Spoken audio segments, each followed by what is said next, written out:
importantes que más importante que verme es escuchar lo que uno intenta plantear. Vieron que el título que le pusimos, que yo le puse a esta charla, habla de las tensiones entre la oralidad y la escritura, y hablo de tensiones porque a lo largo de la evolución del conocimiento acerca de los procesos del lenguaje, la relación entre la oralidad y la escritura figura siempre en todos los autores que uno pueda rastrear, en todas las investigaciones, ¿no? Hasta dónde la oralidad impacta en el aprendizaje de la escritura, hasta dónde este impacto es determinante y hasta dónde no lo es tanto. Por eso yo armé con la intención de visualizar un conjunto de palabras que utilizamos con mucha frecuencia en nuestro quehacer psicopedagógico y que a veces no los tenemos tan precisos, tan armados, ¿no? Lo primero que voy a señalar es que la adquisición de la lengua y la adquisición de la escritura son procesos de conocimiento, ¿no? Hay un objeto de conocimiento y se desencadena en las personas un proceso de conocimiento porque justamente va a ser el lenguaje o es el lenguaje el objeto que nos abre la puerta, que nos permite acceder a un sistema simbólico. Todos sabemos que no es lo único que nos permite el acceso al mundo simbólico, pero sí que es tal vez el elemento más clave que tenemos las personas para poder entendernos y comprendernos en grupo, en sociedad. El lenguaje va a ser también el que le va a dar el estatus de conocimiento a la experiencia de cada uno. La relación entre el lenguaje y la escritura se basa en una interacción entre la adquisición y uso de la lengua y el proceso de pensar y de hablar. Esa interacción entre el aprendizaje, la adquisición del lenguaje y el uso del lenguaje en la escritura es lo que habilita un concepto que lo tenemos hace muchos años, que es el concepto de competencia lingüística. La competencia lingüística es ni más ni menos que un inventario de construcciones lingüísticas significativas.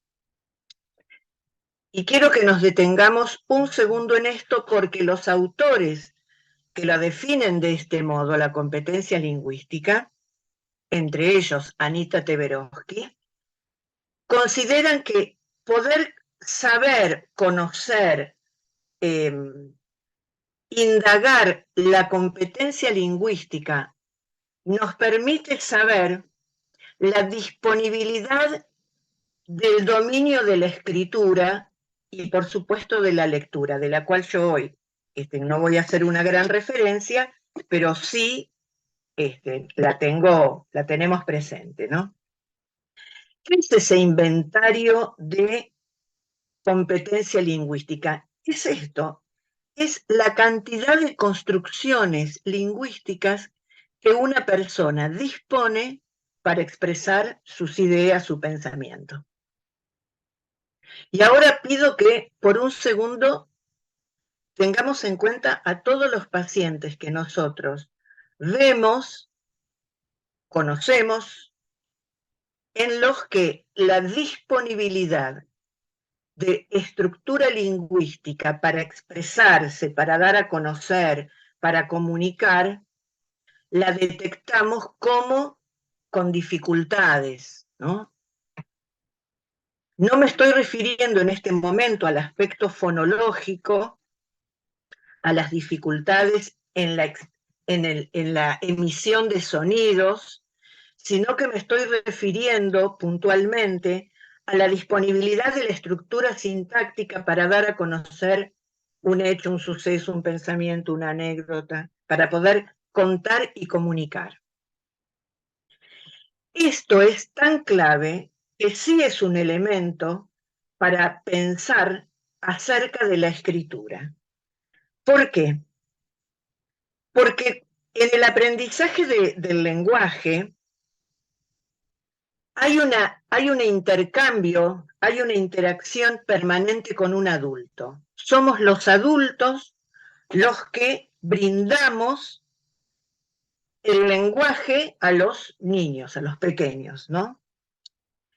Esta contribución del adulto, el hablarle a los chicos, ¿no? Todos sabemos, y no es tema nuestro hoy, la importancia del canto y de la comunicación que ocurre en general entre la mamá y el bebé, pero digamos entre el adulto y el bebé, porque es considerada hoy como un elemento importante en lo que va a ser el proceso de construcción del lenguaje. Porque el adulto lo que ofrece no solamente es su modo de expresión, sino que ofrece correcciones, repeticiones, reformulaciones, y expande de ese modo los enunciados que los chicos van recibiendo. Este modelo de interacción dialógica que aparece o que emerge en el momento en que el niño empieza a construir y a reconstruir su lenguaje, después se va a prolongar con lo que va a ser el aprendizaje de la lectura, ¿sí? Es decir, estos modelos de interacción dialógica se prolongan en modelos de lectura a través de la lectura en voz alta de cuentos. Esta especie de clases particulares de lengua oral es identificada hoy como un elemento facilitador del desarrollo del lenguaje, no solo a nivel general, sino también en lo que incide en el aprendizaje del vocabulario. Las últimas investigaciones que podemos nosotros recoger, que podemos leer, han hecho un avance muy importante acerca de lo que es el aprendizaje del vocabulario, lo que es el vocabulario en la construcción de la competencia lingüística. ¿Por qué? Porque el vocabulario va a ser considerado como una base para el aprendizaje. Hay dos elementos claves en la incorporación de cantidad de palabras que tiene que ver con la frecuencia y la diversidad. La frecuencia con la que se utilizan determinados términos, la cantidad de términos que se utilizan y la frecuencia de su uso preconfiguran en la competencia lingüística lo que va a facilitar luego el aprendizaje en la escritura. Es decir que este proceso interactivo entre el lenguaje, el léxico, la fonología, se van a ver definitivamente en la escena en el momento del aprendizaje de la escritura. La mayor parte de las investigaciones hoy consideran que el aspecto fonológico del lenguaje suele estar prácticamente resuelto, ¿no? Entre los 4 y los 5 años. A los 4 o 5 años se considera que hoy fonológicamente un niño o una niña están en condiciones de expresarse casi sin dificultades. Aunque puede extenderse este periodo, consideran los investigadores, hasta los 6-7 años. ¿Cómo incide el aspecto fonológico en el desarrollo del lenguaje y que después lo vamos a ver la escritura. Hay una relación directa entre el desarrollo léxico y el desarrollo fonológico. ¿Por qué?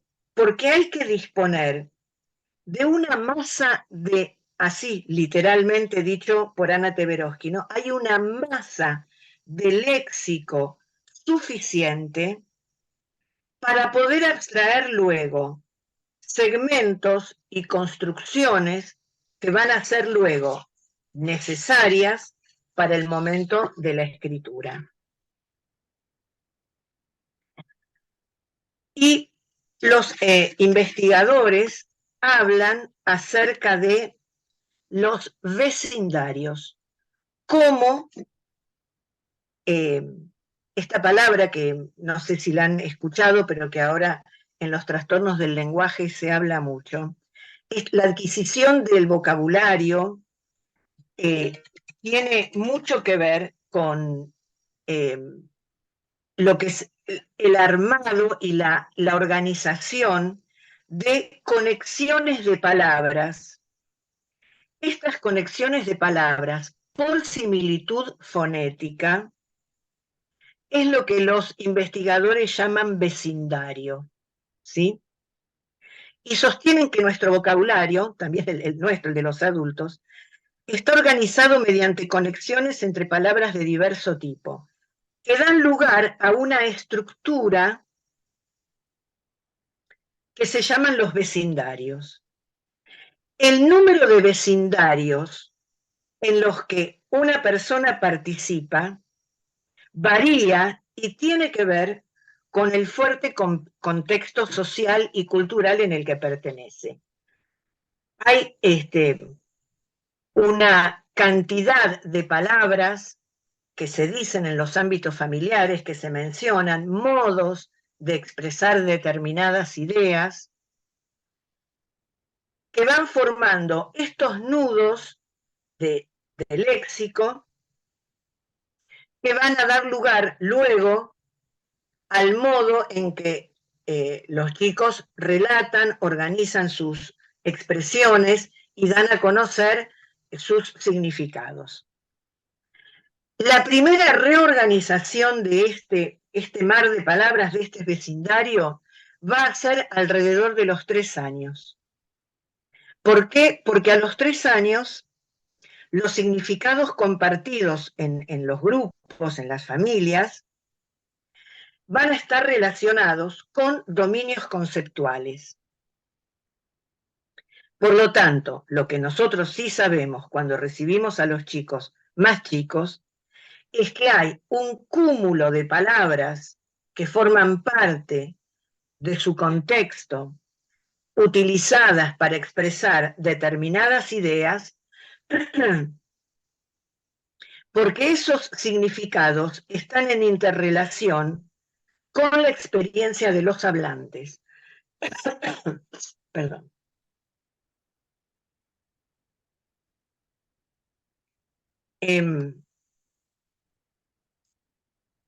La experiencia de los hablantes es esta interacción de la que hablamos al comienzo, como un momento, el momento esencial de despliegue del conocimiento del lenguaje. A partir de los 3 años, el crecimiento de la significación del lenguaje es muy importante. Si hay un crecimiento a partir de los 3 años del uso y de la búsqueda de modos de expresar. Las investigaciones actuales dicen que en realidad a partir de ese momento los chicos saben lo que son los nombres propios, saben que los nombres propios se adjudican a las personas, a las mascotas, comprenden el significado del nombre de las personas, de las mascotas, de todo aquel, de los muñecos cuando les colocan un nombre.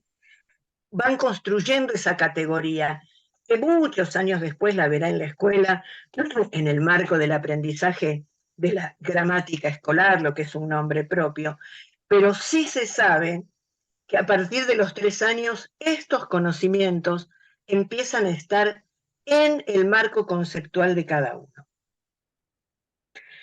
Una palabra, aprenden que cada palabra puede ser reemplazada por otra, tienen esta, entre comillas, ¿no?, idea de sinónimo, es decir, que un mismo objeto o una misma situación puede ser nombrada de dos maneras diferentes.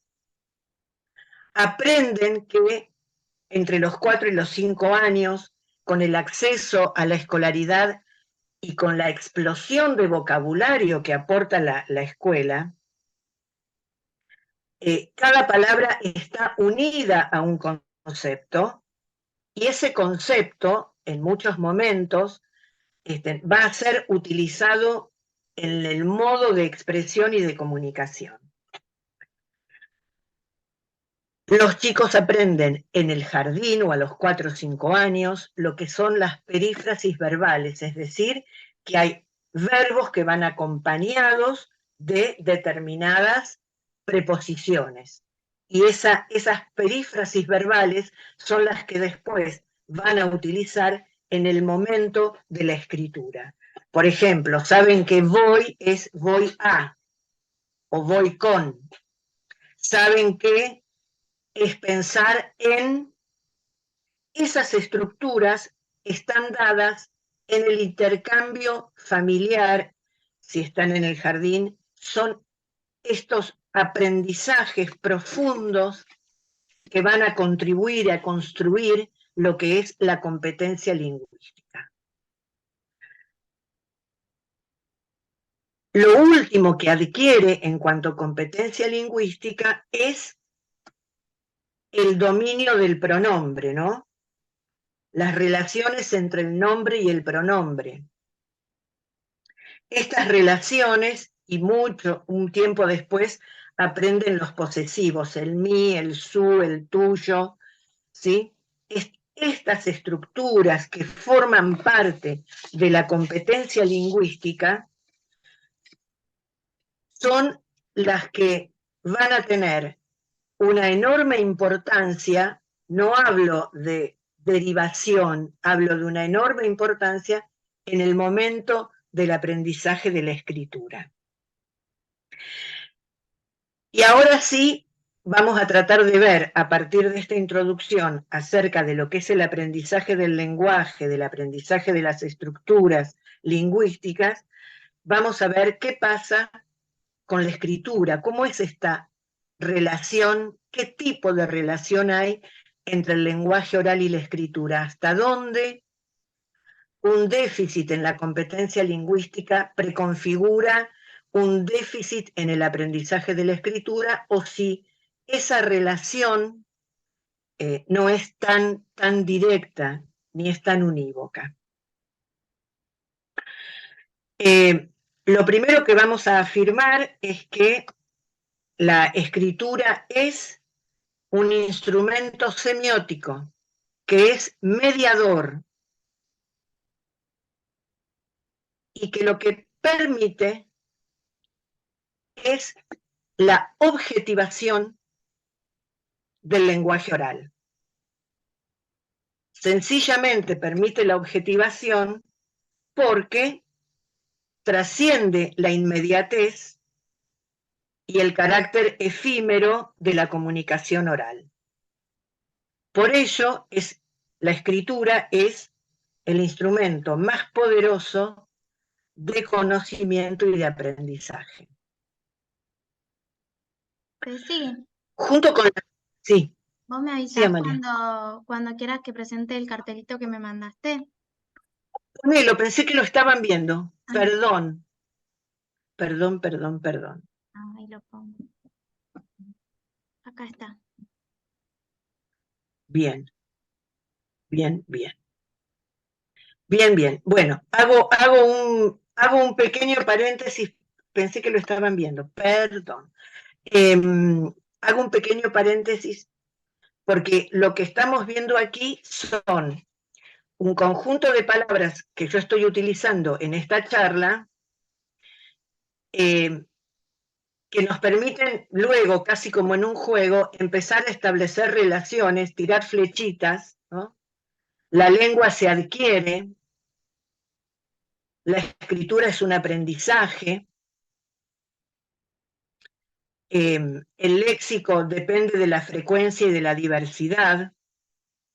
La escritura, lo decíamos recién, la escritura es el método, es el medio semiótico que tenemos para objetivar el lenguaje oral. Entre lengua y escritura hay una interacción dialógica también. La interacción dialógica no solo es del niño con los adultos, o con el adulto, o con el docente, o con los otros, sino que también hay una interacción entre la lengua oral y la escritura. El léxico, la fonología y la sintaxis son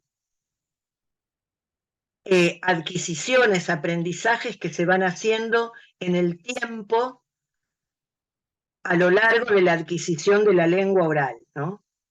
Y la escritura es esto, es un sistema semiótico de representación externa. No es un sistema que yo pueda crear o inventar. Junto la escritura, junto con lo que es la imagen y la notación numérica, constituyen sistemas externos de representación, ¿no? Sobre todo la notación numérica, también el calendario, también los mapas y la escritura, todos forman parte de los sistemas externos de representación. Es decir, están representando una realidad que ya está preconfigurada, ¿no? Prearmada.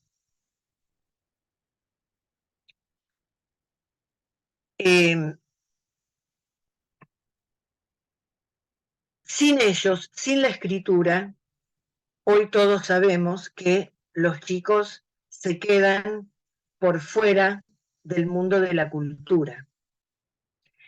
La escritura está conformada por una cantidad de signos cuya adquisición es indispensable para que una persona pertenezca al grupo social de referencia.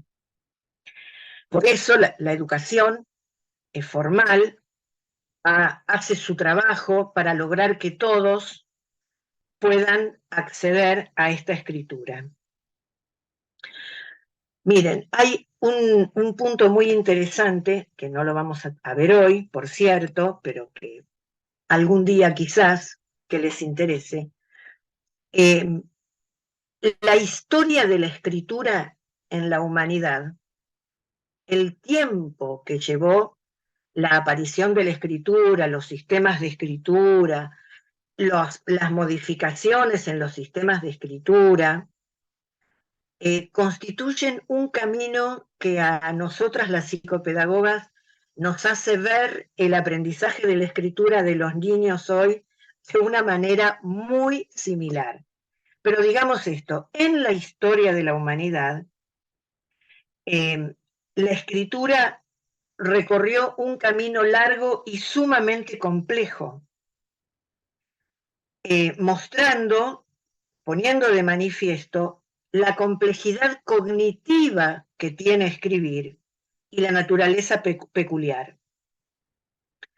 Es un proceso de reconstrucción la escritura, proceso en el que se van a entrelazar, por supuesto, factores cognitivos, factores sociales y los factores educativos que agrega la escuela. Cuando aparece la escritura, quiero que esto lo tengamos en cuenta también, cuando aparece la escritura, una de las, dice la historia, que una de las personas, o por lo menos lo que quedó escrito por Platón en su diálogo El Fedón, fue su oposición a la escritura porque Platón temía que las personas perdiesen la necesidad de memorizar.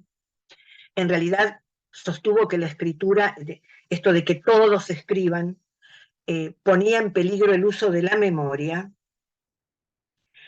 y este cambio cognitivo, usar menos la memoria porque total está escrito, voy, lo busco y lo encuentro, esto, digamos, Platón advertía acerca de los cambios cognitivos que iba a haber si esto se difundía, ¿no?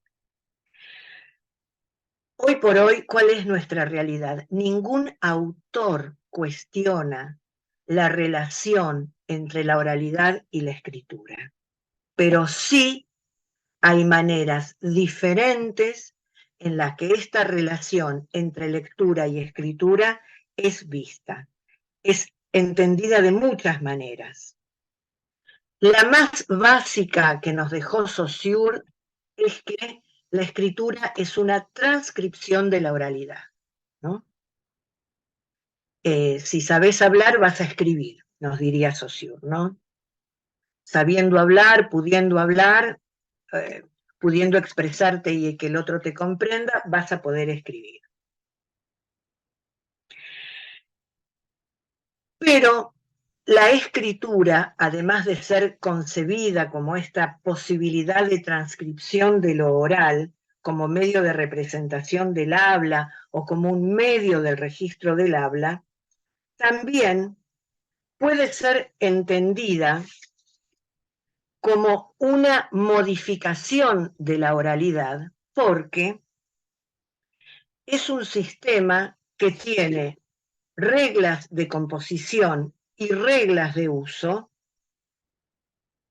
que anulan esta idea de la transcripción. Son muy escasas las situaciones, o no son tan habituales las situaciones en las cuales lo escrito, más allá de algún discurso, más allá de alguna situación, la declaración de alguien que se la toma en su literalidad, transcribiendo tal cual lo que la persona expresa, salvando esas situaciones, nunca la escritura es un reflejo estricto de la oralidad.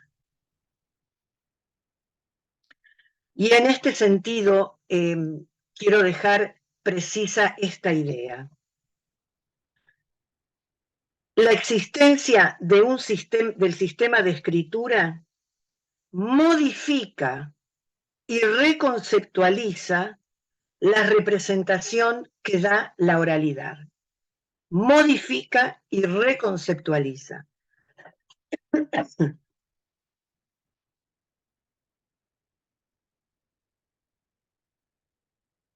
Por lo tanto, desde este punto de vista,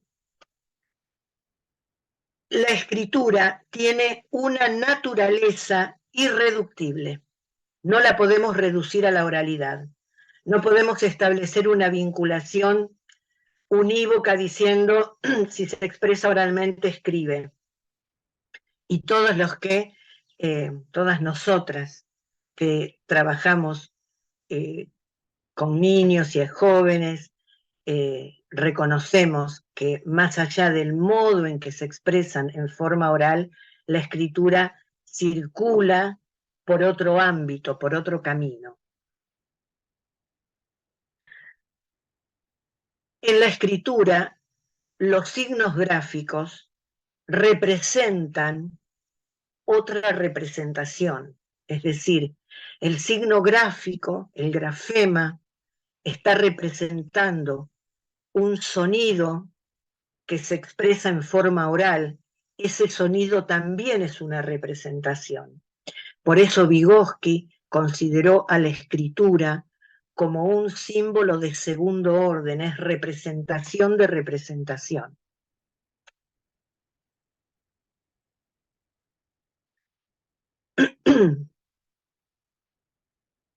El objeto de la escritura, escribimos, retomando lo de Platón, porque necesitamos registrar, necesitamos conservar cierta información, necesitamos comunicar al otro ciertos datos.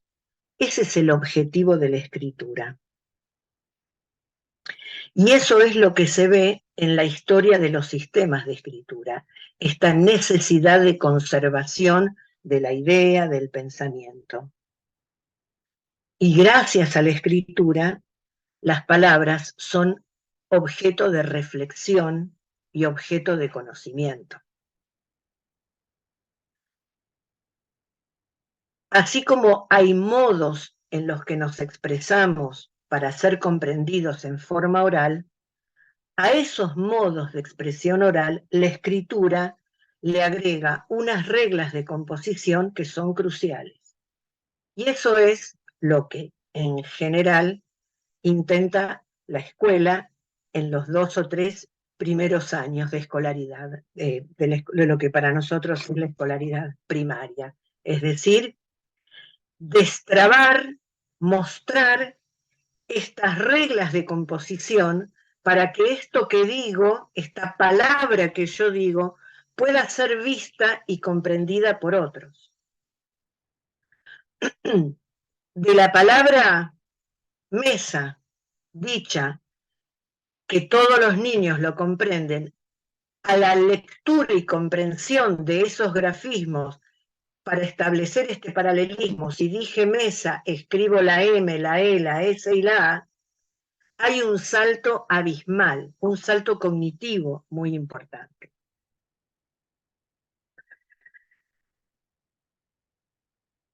El lenguaje escrito, los signos gráficos del lenguaje escrito remiten a los sonidos básicos de la lengua. Los sonidos que emitimos, combinados al infinito, que dicen infinitas cosas, que suenan de infinitas maneras, se expresan con unos, en nuestro lenguaje castellano, 28 y pico de signos, ¿no? Casi todos los sonidos pueden ser, todos los sonidos pueden ser representados con esos signos. Remitiendo a esto, ¿no? A estos sonidos básicos. La escritura, decíamos recién, es un salto enorme en el pensamiento. Poder con esos signos armar algo es un salto muy importante. ¿Por qué? Porque lo que yo escribo supone una transformación. ¿Cuál es la transformación? Yo tengo que escribir pensando que hay otro que tiene que interpretar lo que yo podría decir eso mismo dicho de manera oral. Es decir, jugar a escribir sin hablar para que el otro me entienda, escribo una palabra y la tengo que representar con el cuerpo, y el otro tiene que interpretarme. Es un salto de representaciones muy importante y muy complejo al mismo tiempo.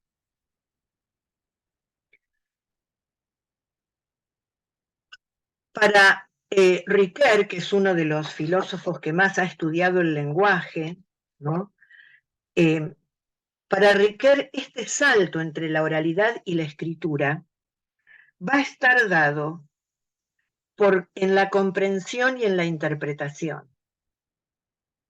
La comprensión y la interpretación de lo dicho y de lo escrito establece una diferencia enorme, porque el lenguaje oral, dice Ricoeur, está instalado en lo real, en el contexto de lo real. Yo estoy hablando en el aquí, en el ahora. Lo que está escrito, dice Ricoeur, está en el contexto de lo literario. Cuando yo estoy hablando, estoy unida a lo que digo, pero cuando yo lo escribo, estoy separada. Tanto es así que Ricoeur dice que el que escribe es el primer lector, ¿sí?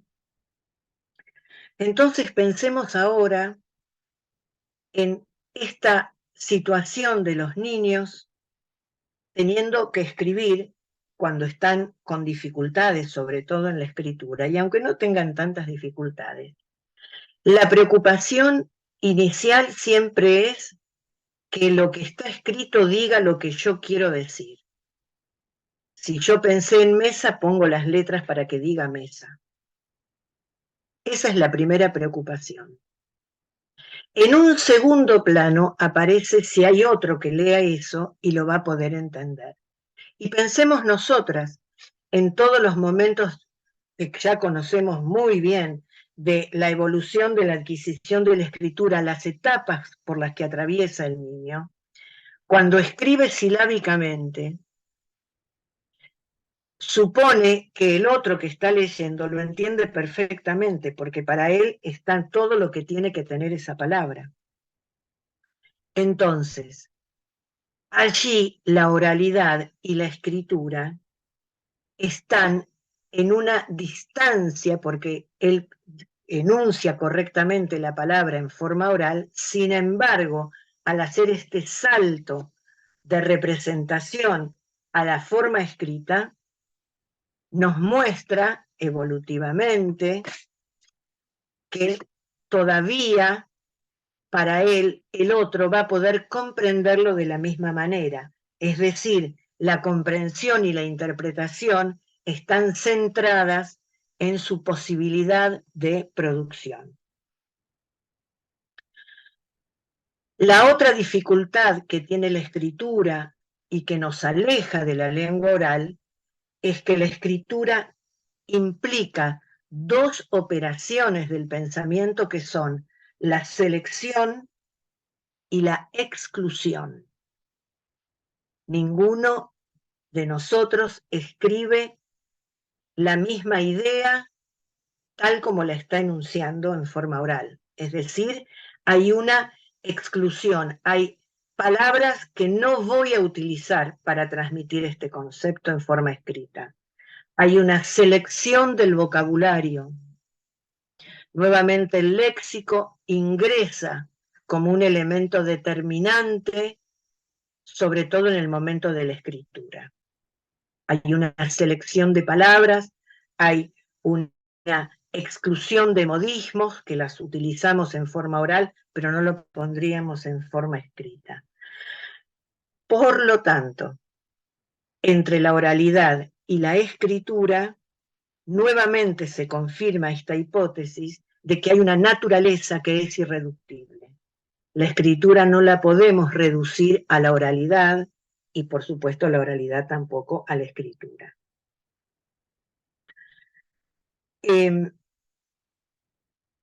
La relación, por lo tanto, entre la lengua oral y la escritura es indirecta. No es una relación que podamos sostener de manera directa, pero sí hay algo que a mí me gustaría señalar y es este. No hay una relación directa, no es una relación causa-consecuencia, pero sí, como estamos viendo en esta relación indirecta, hay una vinculación relacionada con la disponibilidad del vocabulario, con el modo de expresión de las ideas, con la manera de construir significados, que se va a ver reflejado en el proceso de adquisición de la escritura. En general, cuando charlamos con las colegas trabajando sobre algún caso puntual o a veces sobre los grupos, suelo hacer una fuerte insistencia en el trabajo con la oralidad durante la sesión psicopedagógica. A la manera de jugar con palabras, ¿no? A la manera de poder disponer de un número de palabras o de expresiones que vayan circulando en la relación psicopedagógica, en el vínculo que establecemos con nuestros pacientes, para poder, de ese modo, aproximarnos a la escritura de una manera diferente, justamente para poder señalar estas diferencias entre lo que es oral y lo que es escrito. El aprendizaje de los sistemas externos de representación aluden a eso, ¿sí? El aprendizaje de los números, el aprendizaje del horario, de mirar un calendario, ¿no? Así como de la escritura, aluden a diferentes situaciones, pero que todas forman parte de este largo proceso de adquisición que es la representación, ¿no? Un proceso que dura toda la vida, la manera de representar.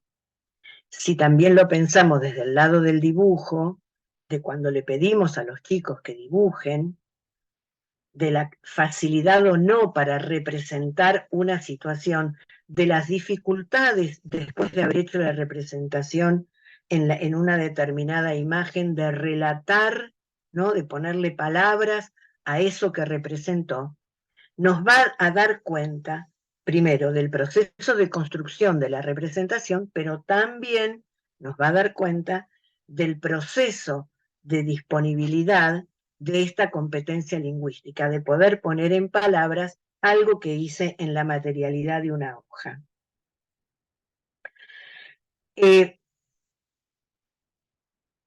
Las relaciones que la escritura y la lengua tienen es que en algún momento de la escuela primaria en general, o se espera que transcurra en la primaria, los chicos descubren seriamente que para poder escribir un relato es distinto a relatarlo verbalmente, y que esos procesos de selección de palabras y de exclusión de otras hace que sea muy compleja la tarea de escribir.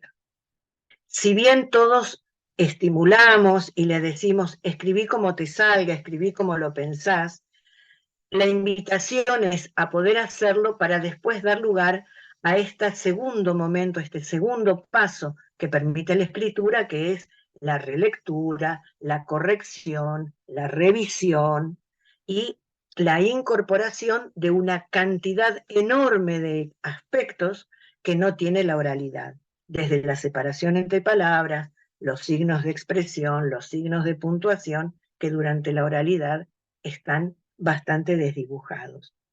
Por lo tanto,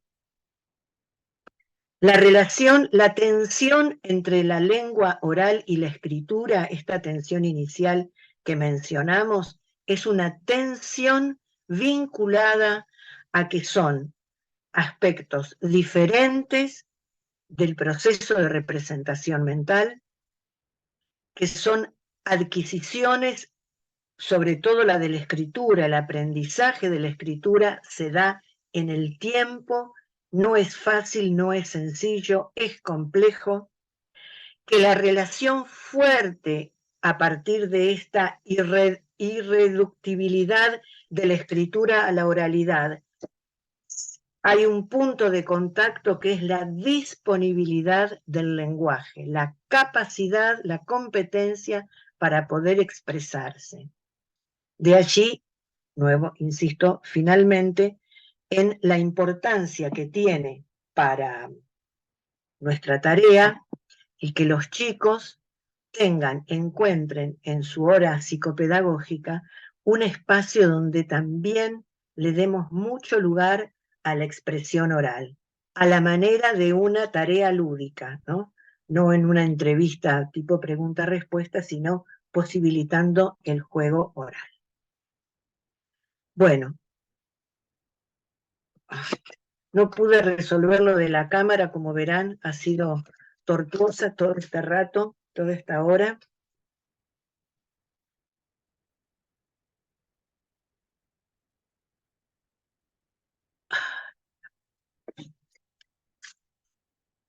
No sé qué pasa con la cámara, no sé.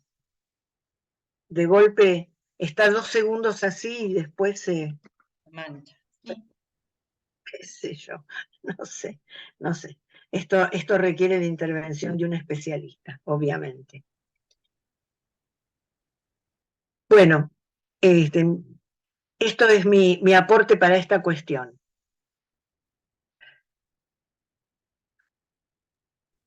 Bueno, abrimos el espacio a preguntas, comentarios para Ceci. Gracias, Ceci.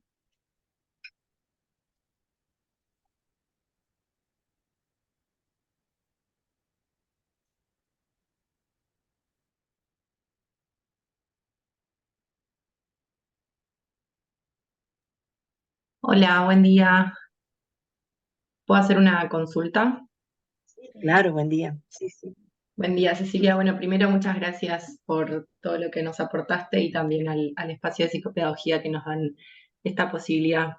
Me quedaba pensando un poco en, como vos dijiste, arrancaste diciendo, como pensemos en niños y niñas que atraviesan estos procesos, pensaba en aquellos que por ahí recibo y que están en un sexto grado, a veces también en secundaria, pero en quinto o sexto grado, donde estas cosas por ahí no se adquirieron a los 3 4 años, 6 años, y que van quedando como, yo los recibo no solo desfasados, sino como todo esto no teniéndolo en cuenta, ¿no? Como llegando a un sexto grado donde me dicen como que no quieren escribir, como que ellos se expresan en lo oral porque saben que eso un poco es su fortaleza y es un poco su seguridad, y que es como por ahí un doble o triple trabajo desarmar un poco toda esa cuestión eh, de autoestima también que aparece en esto de la no adquisición de la escritura, porque como vos decías, estoy de acuerdo en esto de que los hace mucho más partícipes de la cultura, ¿no? Como que en el oral participan un nivel, pero cuando aparece la escritura es como que tienen un poco más de lugar individual o subjetivo, y o otro lugar, no sé si uno, pero por lo menos aparece otra cosa. Y cuando esto no aparece ya habiendo desarrollado otras categorías, otras cuestiones que tienen que ver más con su desarrollo, la verdad me pongo a pensar eso, en los niños y niñas que todo esto no aparece durante tanto tiempo y, Sí. bueno, eso, ponérmelo a pensar. No, sí. Creo que es algo que no sé si le estamos prestando ahora mucha más atención, pero que estos últimos años, hablo de estos últimos 10, 15 años, esto emerge de una manera notable, por lo menos yo me parece que lo estoy viendo muchísimo más y lo escucho muchísimo más. Mira, hay algunas experiencias que hemos estado haciendo y nos han dado un poco de, no sé si de resultado, pero esto de comenzar en los tratamientos comenzar las sesiones con dinámicas de juegos orales, ¿no? Incentivando esto del vocabulario, te diría, a la manera de un tutti frutti oral, decir, ¿no? Decir, qué sé yo, lo que se te ocurra. De los temas atractivos o interesantes para estos preadolescentes, estos púberes, ¿no? Que los vemos con bastante frecuencia. Y esto suele generar al principio como una cierta resistencia, pero después sale como posibilidad de juego, ¿no? Esto de decir palabras referidas a un determinado concepto, a una determinada cosa. Y después esta necesidad de dejarle un mensaje por escrito a otro, ¿no? Yo creo que a veces cuando apelamos a algún juego, a alguna dinámica donde lo que yo escribo es pista para que otro pueda resolver algo, ¿no? Me parece que esto empieza a surgir, más allá del uso de juegos donde sea necesario leer para poder resolver alguna cosa. Yo soy, insisto, no tengo como un placer muy particular por instalar momentos de intercambio oral, muchas veces a partir de una imagen, te diría, mira, si pusiéramos hoy en la pantalla de estos chicos en la sesión un gol de los de ayer de Argentina, ¿no? Y abrir a, bueno, qué momento del partido fue, quién lo hizo, quiénes se ven en la pantalla, alguien que comente el gol, alguien que escriba, ¿no? Hay alguien que no, imaginemos esto, alguien no vio el partido porque estaba en un consultorio médico y no podía ver el partido. Y le vamos a tener que mandar un mensaje de texto diciéndole algo más que Argentina 1, Bolivia 0. Algo, tiene que decir algo más. El gol lo hizo con el pase de, digo, en este intento de traducción, ¿viste? Porque yo por eso insistí mucho ahora en la charla no es una traducción directa, pero sí partimos de la oralidad. Yo no te voy a escribir tal cual, pero te tengo que poner en 3 líneas en un WhatsApp, fulano pateó gol de Argentina, ¿no? Me parece que esto, yo trabajo, o sugiero mucho trabajar a partir de imágenes, por esto de que la imagen en la construcción del sistema de representación es precursora. Es precursora. Aparece ahí, junto con el lenguaje. También tenemos que saber que en muchos contextos, no vinculado, no contextos económicos, hablo de contextos sociales y culturales, la comunicación con el menor, con el niño, la comunicación está muy, muy desprestigiada en el sentido de que se habla poco, se comenta poco, son muy escasos, muy escuetos los diálogos. En realidad no hay diálogo, es un escaso ping-pong de, ¿viste el partido? Sí, ¿qué te pareció? Fantástico. Se terminó, ¿no? Digamos. Falta esta conexión, que es algo que yo no toqué hoy porque nos llevaba para otros caminos. La oralidad, por supuesto, pero la escritura en una mayor dimensión, es un despliegue subjetivo, es un despliegue de la subjetividad. Algo así, como decían las abuelas, ¿no? Lo que está escrito está y no hay manera, ¿no? En lo oral por ahí uno, no, bueno, no te quise decir eso, la verdad es que no, me interpretaste mal, ¿verdad? Más o menos la emparchamos. Lo que está escrito está.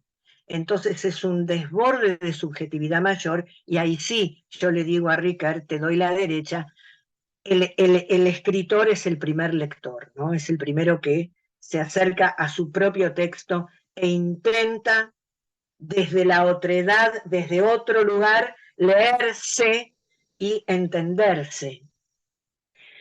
Entonces la escritura tiene mucho de eso y por eso es difícil. Una cosa es que yo te pregunte desde el oral, che, ¿cómo estás? ¿Cómo te fue hoy? ¿O cómo te fue ayer? ¿O cómo le estás pasando? Y vos me armás un texto. Y otra cosa es que yo te doy una hoja y te diga, en esta hojita, contame cómo estás, explícamelo. A la fresca. Es difícil. Es muy difícil. ¿Por qué?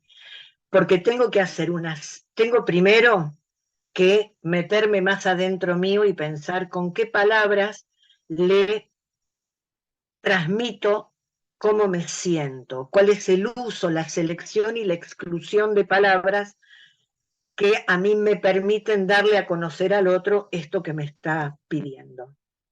Entonces sí, es un tema difícil, pero no hay que abandonar la oralidad, no hay que abandonarla en los consultorios, nunca.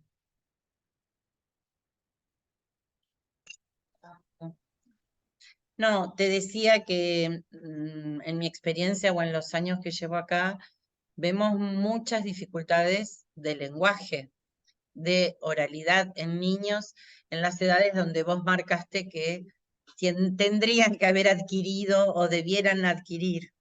Es decir, hoy por hoy los niños de 3, 4, 5 años, al menos los que llegan al equipo como práctica o los que escuchamos, muchas dificultades del lenguaje. Las derivaciones son casi a fono y a psicopedagogía, es decir, y me parece que también eso es un factor que aleja la posibilidad de la escritura. Mira, Cris, yo tomé especialmente para esta charla de hoy lo último digamos, de Ana Teberoski en Brasil, donde estas edades, digamos, ella las refiere en una de sus últimas investigaciones, esta es del 2012, creo, sí, 2012, o por lo menos la presentaron el resumen en el 2012, donde ella en la introducción aclara, digamos, que estas edades se han ido corriendo de una manera significativa, ¿no? Pero de una manera muy significativa, en este trabajo sobre la oralidad y la escritura que ella ha hecho, señalando esto, ¿no?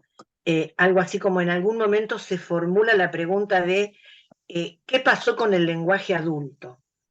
¿Qué nos ha pasado a los adultos con el lenguaje?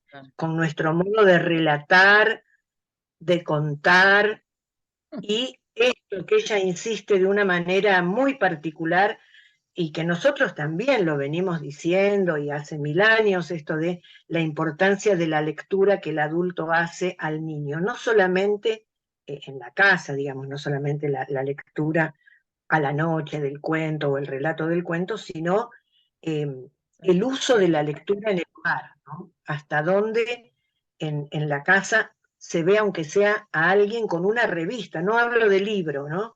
Alguien con una revista leyendo, ¿no? Esta actitud de buscar una información, alguien, digamos, leyendo de Google o de la Wikipedia para encontrar una respuesta, esto de hay un conocimiento que está por fuera, que lo puedo tomar, lo puedo disponer.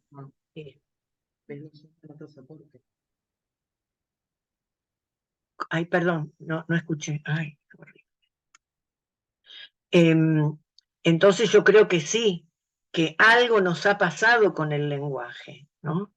Algo con la disponibilidad, con esta competencia lingüística. Y a veces si uno se pone muy fino, y pescas cualquier entrevista en televisión, cualquiera, a actores, a políticos, entre la pregunta que formula en general un periodista y la respuesta y la calidad, la competencia lingüística de la respuesta, bueno, también algo nos ha pasado, algo nos ha pasado. Yo creo que sí, sí.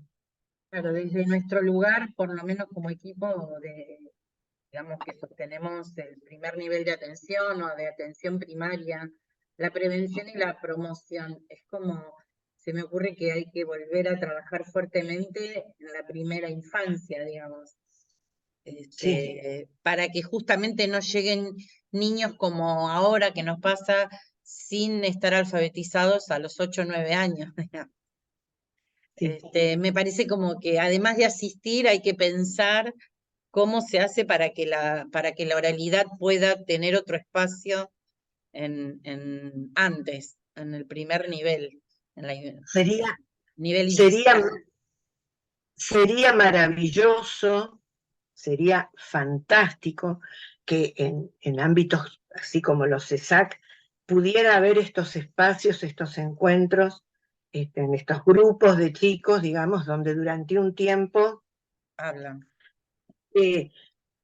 juegan, cantan. Yo no, por ejemplo, el otro día en una institución educativa había el nivel inicial de esta escuela hizo un encuentro de rondas infantiles con los padres, ¿no? De las rondas infantiles, que creo que todos, o muchos de nosotros, ¿no? La paloma blanca, la farolera tropezó. jóvenes. Claro, bueno, en los que acumulamos juventud, ¿no? Los que acumulamos mucha juventud, tuvimos las rondas, el canto, la ronda, que era un juego y era como una copla que se reiteraba al infinito, se cantaba y se seguía cantando, y el Martín Pescador. Y yo, digamos, me llamó la atención el nivel de disfrute, no solo de los chicos que les encantaba estar con mamá, con los abuelos, sino especialmente de las madres, ¿no? Digamos que la ronda era un juego más bien de tipo femenino, ¿no? Las madres recordando la farolera tropezó, bueno, digo, ahora nadie por ahí no se juega nunca más a la ronda, yo no sé si en las casas se juega, o se enseña, probablemente en este mundo que vivimos tan capturado por la tecnología no haya lugar para esto, pero sí me parece que nuevamente el canturreo, la copla, el versito, son elementos que en un taller, en un encuentro de chicos, debería aparecer. Recién apareció un comentario muy propicio, ¿no? Yo hice esta mención de que la imagen es un elemento clave en el desarrollo de la representación. El problema es que la imagen también hay que interpretarla. Una cosa es el movimiento del objeto que me llama la atención en una pantalla, el muñequito que salta, que va, que viene, el color que cambia, el sonido, la música, todo eso. Y lo otro es lo que entiendo que está pasando ahí, lo que comprendo de lo que está sucediendo.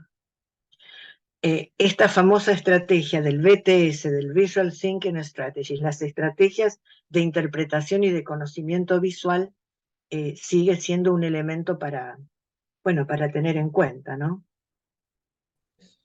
Yo creo que sí, que estamos con la imagen, pero tampoco sé si hay un diálogo con la imagen. Está el micrófono apagado. Sí, no, ahí estábamos leyendo el comentario que dijiste, el de Luciana. Me quedo pensando en la imagen como precursora y el lugar que hoy ocupa la imagen. Entonces, el lugar de la palabra oral y escrita se reubican y surge la necesidad y urgencia de volverlas a escena. Y abajo también, Romina habla de la interacción dialéctica, en donde hoy en día, en el otro muchas veces es sustituido por dispositivos digitales. Sí, sí, claro. Sí, digamos, sin hacer mención que hoy por hoy hay una gran cantidad de, entre comillas, comunicaciones en las cuales el otro es un universo. Yo pongo un comentario en un mensaje en Instagram, pongo un comentario que es leído por un universo de personas con las que a veces surge un intercambio, pero que en realidad son escritos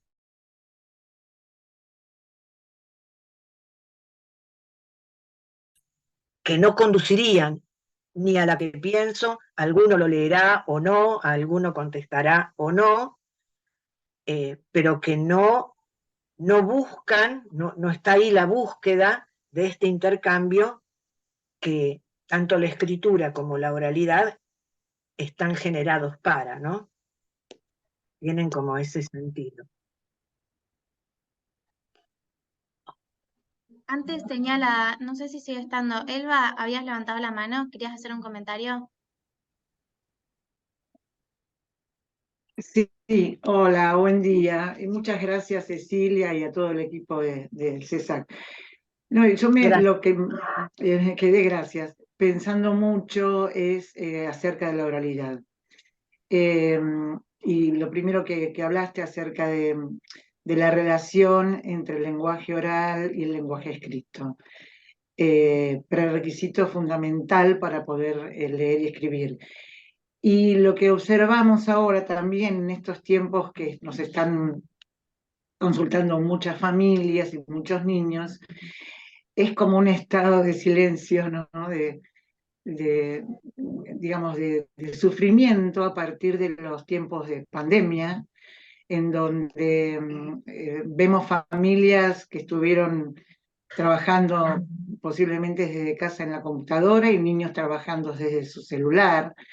Y ahí sí que no hay interacción en el lenguaje. Entonces, si hablamos, como hablaba Vygotsky, de la necesidad de ese lenguaje, y Brunner después, ¿no? Interpersonal, para que luego se haga intrapersonal y pueda regular emociones y demás, observamos en niños muchas dificultades de conducta y socialización también en relación a estas dificultades del lenguaje. Y con respecto al lenguaje escrito, sí, yo también pienso que hay una relación directa entre el lenguaje oral y el escrito, por eso me pareció muy interesante esto que decía Cecilia, y yo creo que es fundamental para el desarrollo de la constitución, de la subjetividad, esa madre que arrulla, que baña el lenguaje, que canta, que cuenta la melodía que va aprendiendo este niño, y los cuentos. También estoy pensando que hay muchos de estos niños, no sé lo que piensan ustedes, que no pueden planificar un mensaje escrito.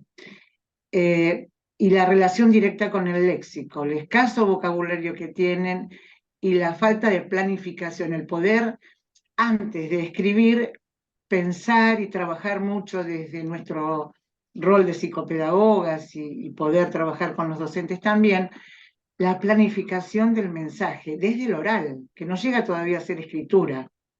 Y yo creo que eso falta también, ese conocimiento, y bueno, que se relaciona con todos los procesos cognitivos, con las memorias y demás, pero si no tenemos un acervo de vocabulario, en nuestro léxico semántico también se nos va a dificultar a la larga, y lo vemos en los chicos, la comprensión de lo que se va leyendo. Así que creo que todo está como relacionado, por eso fue interesante toda tu exposición, Cecilia, ¿no? Gracias. Sí, yo coincido sí, con vos. gracias. Mira, no, yo coincido con vos en esto. Coincido en lo que expresás. ¿Viste cuando uno le da a veces a los chicos o una historieta donde los globos están en blanco, ¿no? Están los dibujos de los personajes, en esto que vos decías de planificar? Y que es escasísimo lo que colocan ahí, ¿no? En general ponen simplemente un saludo. Vamos a jugar, y el otro dice, bueno, ¿no? Esto de no poder construir una situación diferente o tener otro tipo de idea para poder comunicar. Yo creo que tenemos un obstáculo muy fuerte, y seguramente la pandemia en esto debe haber jugado lo suyo, en esto de la necesidad de contar y de hablar de lo que se siente, de lo temerosos que estuvimos todos, lo raro que fue todo esto, lo inesperado. Yo digo esta palabra inesperado, y el otro día un niño no tan niño me dijo, ¿inesperado cómo? ¿Cómo inesperado? No sé, no recuerdo con respecto a aquello, dije, esto fue inesperado. Me dijo, ¿cómo inesperado? Claro, le digo, inesperado, no lo esperábamos. Me dice, no conocía esa palabra. Me causó mucha gracia. Bueno, yo como siempre, un placer en estos encuentros entre colegas que atravesamos situaciones muy similares y que vamos teniendo un panorama de la realidad o de un aspecto de la realidad bastante importante. Yo les agradezco mucho, Cris, Andy, me alegro de verte, Andy, Amalia, bueno, a todo el equipo de CESAC 13, del cual me siento partícipe siempre, aunque no nos veamos siempre, yo tengo una gran parte de mi corazón puesto ahí. Es un equipo. Nos vemos seguido, igual, Ceci. Nos vemos, sí, sí, sí. Espero resolver lo de la cámara, estoy traumatizada. Les No, pido no, no. disculpas. Salió Hoy bien me igual. siento sumamente... Ceci, hoy me- escúchame, ahí en los comentarios pudiste leer que te dejaron varios agradecimientos y ahora los varios voy a bien. mirar porque ahora los voy a mirar, ahora los voy a mirar. Bueno, nos vemos cuando haya otra ocasión, otra oportunidad. Siempre quedo a disposición de lo que los colegas manden. Les mando un gran abrazo, ya tengo que entrar a otra Muchísimas conferencia. gracias. Les pido mil disculpas. Hasta luego. Gracias. Buenos días, gracias.